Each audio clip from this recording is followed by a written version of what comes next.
Olá meus caros, tudo bem? Aqui é o professor Edmilson Cruz trazendo mais um vídeo para você sobre a história do Brasil. E no vídeo de hoje nós vamos falar sobre quem foi realmente Dom Pedro I, nosso grande herói da independência. Mas antes de iniciar este vídeo, eu quero que você se inscreva aqui no canal, se você não é inscrito, já deixa aqui o seu like e já faça aqui nos comentários, já faça o seu pedido do próximo vídeo que você quer saber, sobre qual tema, qual assunto que você quer que eu traga aqui para você neste modelo de vídeo, neste modelo de conteúdo.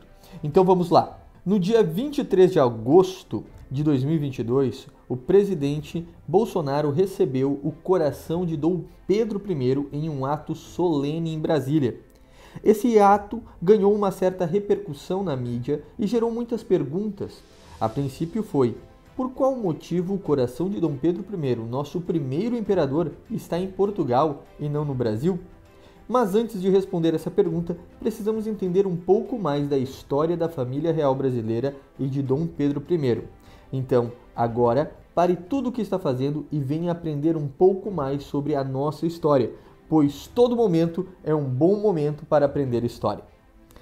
A origem da família real brasileira começa em junho de 1385, quando João I de Castela decide invadir novamente Portugal. Mas desta vez à frente de todo o seu exército, auxiliado por um forte contingente de cavalaria francesa e apoiado por muitos nobres portugueses. O número total de soldados espanhóis era de cerca de 40.000 soldados. O rei português, Dom João I, de Portugal, nosso grande herói, escuta os conselhos do seu principal comandante militar, o condestável Dom Nuno Álvares.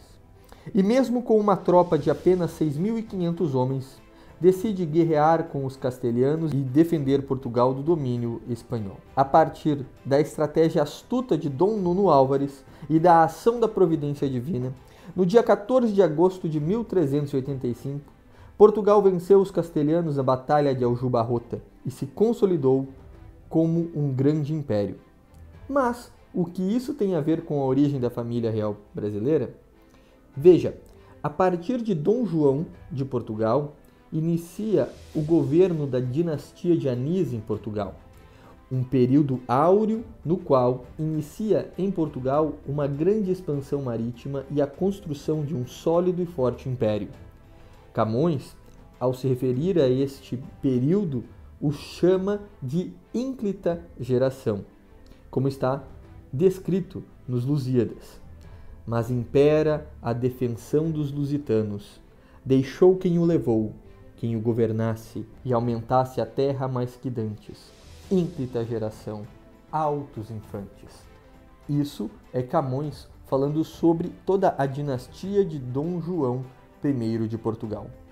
Dom João teve um filho chamado Afonso I, que se casou com Beatriz Pereira de Alvim, filha de Dom Nuno Álvares Pereira. Para quem não conhece, Dom Nuno Álvares nasceu em Portugal em 24 de junho de 1360. Filho do cavaleiro dos hospitaleiros Álvaro Gonçalves Pereira, recebeu a educação cavaleirística típica dos filhos das famílias nobres de seu tempo. Foi membro da Ordem Terceira do Carmo e responsável por todas as vitórias de Dom Dinis. Os seus dotes militares de Nuno eram, no entanto, acompanhados por uma espiritualidade sincera e profunda. O amor pela Eucaristia e pela Virgem Maria eram os alicerces de sua vida interior. Ele construiu várias igrejas e mosteiros em todo Portugal, como o Mosteiro do Carmo de Lisboa. Além disso, depois da morte de sua esposa, ele se tornou monge carmelita e morreu em 1431, aos 71 anos, com fama de santidade. O chamavam de Santo Condestável. Em 26 de abril de 2009, o Papa Bento XVI canonizou Dom Nuno, conhecido como São Nuno de Santa Maria.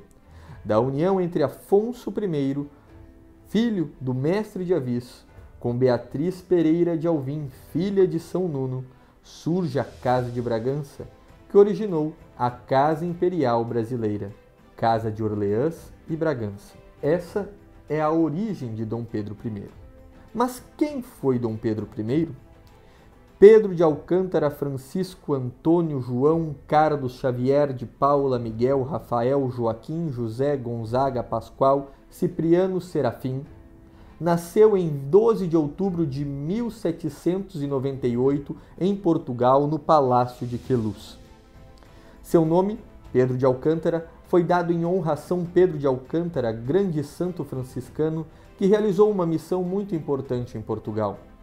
Era o segundo filho de Dom João VI e de Carlota Joaquina, ou seja, não era o herdeiro do trono.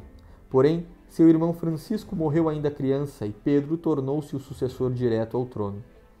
Dom Pedro, apesar de ter nascido em Portugal, veio ao Brasil em 1808 com apenas 10 anos e cresceu aqui em meio ao povo do Rio de Janeiro, brincando nas ruas de São Cristóvão com as crianças dos moradores locais e até mesmo com filhos de escravos.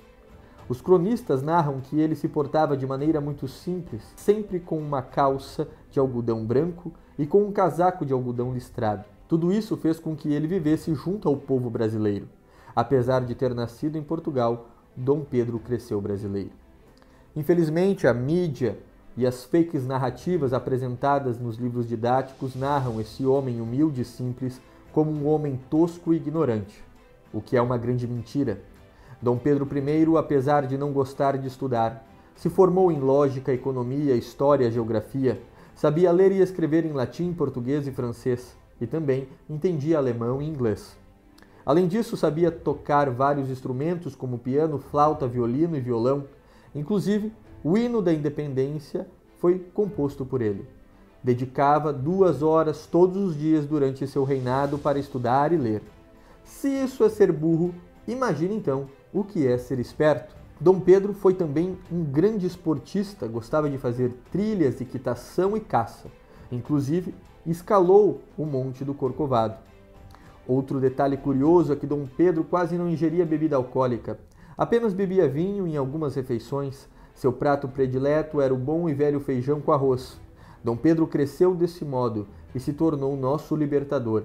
Antes mesmo da declaração da independência, Dom Pedro I já era brasileiro.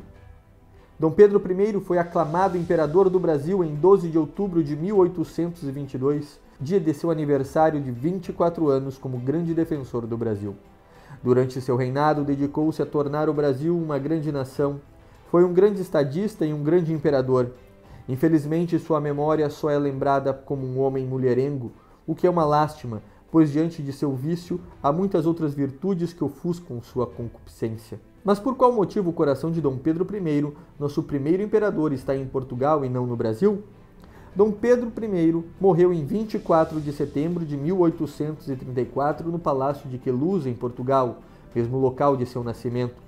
Em seu testamento, entregou seu coração para a cidade do Porto, que está conservado na Igreja da Lapa até os dias de hoje, e seu corpo ao Brasil, mas este só chegou aqui em 1972, nas comemorações dos 150 anos da Declaração da Independência, e está atualmente na Cripta Imperial do Ipiranga. Dom Pedro I foi o grande defensor do Brasil e libertador do povo. Sua herança é nada mais, nada menos que uma nação continental. Precisamos relembrar dos nossos fundadores e heróis com prestígio e orgulho. Precisamos olhar para o passado com gratidão e amor. Precisamos conhecer a nossa verdadeira história, a verdadeira história do Brasil. Gostou do vídeo, meu caro?